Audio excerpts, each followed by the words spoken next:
Hello everyone.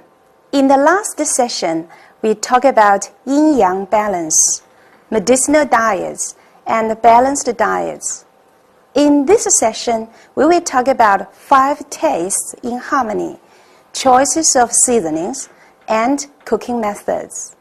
Color, aroma, and taste are the joint standards that the Chinese use to evaluate the quality of a food. Color refers not only to the beautiful color of the food, but also to the layout and design.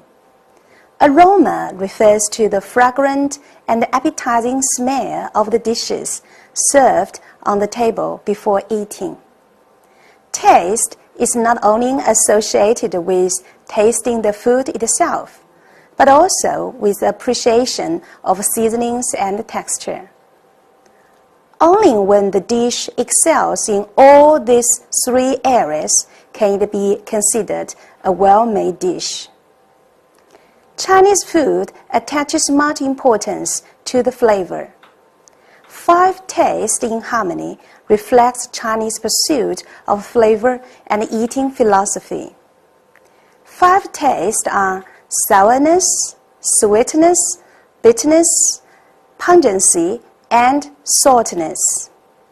Based on 5 basic tastes, dishes can evolve into more than 500 different flavors. Of the 5 tastes, saltiness is the principal taste. It is the most simplistic and most crucial. Salt is needed to heighten any texture in foods. Without it, any delicacy cannot emerge in its full glory. Without taking in salt, people will become weak and lack in strength. But from a health perspective, salt should not be taken in excessive quantities. Sourness is also an important taste in foods, especially in the northern part of China, where people like to eat noodles. It could help digest food and also arouse appetite. Sour taste can also neutralize fish odor and remove greasiness. Since its function of removing greasiness, people with high blood fat or hyperlipidemia are suggested by doctors to sip a little bit of vinegar. In recent years, people believe vinegar even can help reduce weight, so many young ladies choose to take a sip of vinegar every day. The most famous vinegar is from Shanxi and Zhenjiang. Many families there are skilled at making vinegar from crops and fruits. Their everyday meals are even more dependent on vinegar. Vinegar is so widely used that it is very interesting that in the Chinese language, the word vinegar is used to represent the feeling of jealousy between men and women. Slangs such as eat vinegar, 吃醋, and vinegar jar, 醋坛子, are universally understood in both the North and the South. Pungency is the most stimulating and complex of the 5 tastes. In Sichuan and Hunan provinces, most dishes are pungent by using chili, ginger, and so on. Pungency can help to reduce coldness and wetness of the body. That's why people in Sichuan and Hunan like to eat pungent food, since the climate there is rather wet and cool. Garlic, scallion, ginger, and other spices can also kill bacteria. So, when preparing cold dishes, people like to put these spices in the dishes. Bitterness is rarely used alone in cooking, but variable. When making simmered or braised meat, adding seasonings with a light bitter taste can rid the unpleasant taste and smell of meat and can awaken the tastiness of the food. Traditional Chinese medicinal theories believe that bitterness is helpful for digestion and may reduce the heat in the body. Some people really enjoy bitter taste in foods. Bitter melon braised with pork is a very famous dish.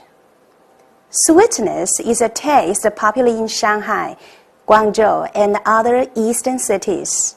When cooking the dishes, cane sugar is often used to add the deep color of the dish and tastes better.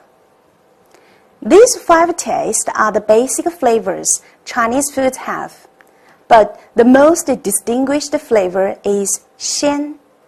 Xian is the most tempting taste in food. Chinese people pursue special flavor of xian. We can't find equivalent word in English for xian. Xian is a combination of fresh and delicious.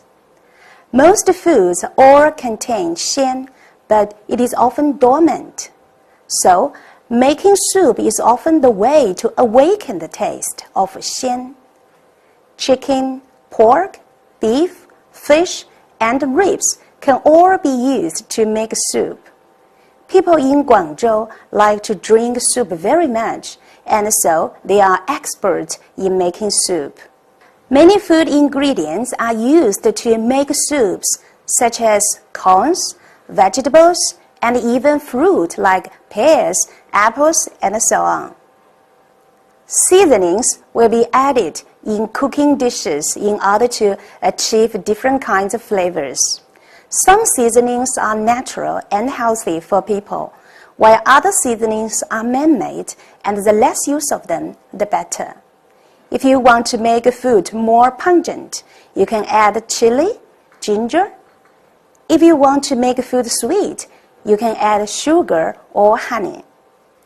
Dried tangerine, bitter apricot kernel can achieve the flavor of bitterness and are very helpful for the body. There is another seasoning called Chinese prickly ash, which achieves the most numbing flavor. Sichuan food are famous for pungent and most numbing flavor. All of these seasonings are natural, while there are many kinds of man-made seasonings such as MSG, 味精 in Chinese. The use of MSG in cooking can make the food xian. However, taking in too much MSG is harmful to the body. It is not easy to achieve color, aroma, and taste in cooking. Apart from careful choices of food materials, seasonings, cooking methods are very important.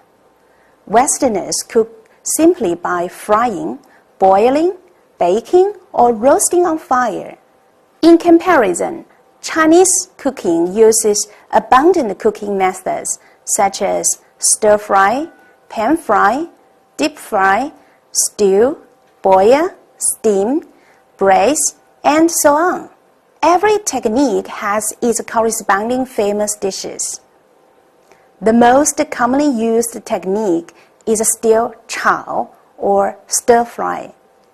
It is difficult for Westerners to comprehend, and the term stir-fry means frying while stirring for constant motion. Woks are especially made for stir-frying. Stirring or tossing food with the wok can assure an even mix of ingredients, making the food just at the right tenderness and evenness. The word chao even becomes the general term for all forms of cooking performed with a wok, regardless whether it is deep frying, frying, boiling, or steaming. Stir-frying can help to mix better the ingredients so as to retain color and create aroma and better taste. Stir-frying also helps to retain nutrition in food, so it is the most popular cooking method. Only by knowing cooking method does a man hardly become a famous cook. Cooking time and temperature, what we call 火候, is crucial. It is the most important link in Chinese cooking and also the most difficult to master. Deep fry or stir fry requires a strong heat. When boiling food with water, moderate fire should be used. If heated under strong fire for an extended time, the food will be dried and not tender. When frying, be careful not to cook for too long, or the food will be burned and its taste will be changed. Making fish demands the most control in heating. For some foods, the more you boil them, the tender they become, such as eggs and kidneys, while other food will immediately turn stiff if you overcook them for 1 extra minute, such as fresh fish. 火候 is really hard to master. Therefore, controlling cooking heat is very important criterion of competition between Chinese chefs. Whether one becomes a famous chef or depends on mastering 火候. Only when you carefully choose food materials, master 火候 and cooking methods, and appropriately use seasonings, can you cook delicious dishes which achieve beautiful colors and designs, aromatic smell, and wonderful taste. In this session, we talked about standards of delicious food which are achieving beautiful color and design, aromatic smell, and wonderful taste. And we also talk about 5 tastes in harmony, cooking methods, and choices of seasoning. In the next session, we'll talk about 8 cuisines in China. Thank you for your attention.